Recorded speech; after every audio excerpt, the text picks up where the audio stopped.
একবার হযরত আলী রাদিয়াল্লাহু তাআলা আনহা এক কবরস্থানে গেলেন এবং সেখানে গিয়ে কবরবাসীদেরকে জিজ্ঞেস করলেন, হে কবরবাসী, কি হালচাল তোমাদের, কি অবস্থা তোমাদের?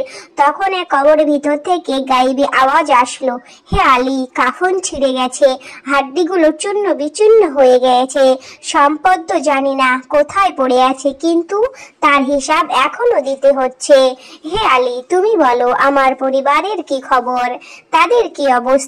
তখন হযরত আলী রাদিয়াল্লাহু তাআলা আনহা বললেন, তুমি যেখানে বসতে সেখানে আজকাল অন্য কেউ বসছে, তোমার স্ত্রী অন্য কাউকে বিয়ে করে নিয়েছে, তোমার বন্ধুরা নতুন বন্ধু বানিয়ে নিয়েছে, এখন তো মানুষ তোমাকে মনেও করে না, তোমার কথা কেউ বলে না। একটিবার চিন্তা করে দেখুন তো, যাদের জন্য আমরা এত কিছু করলাম সবই বৃথা। আমাদের আল্লাহ তাআলা সবাইকে নেক পথে চলার তৌফিক দান করিয়েন, আমিন।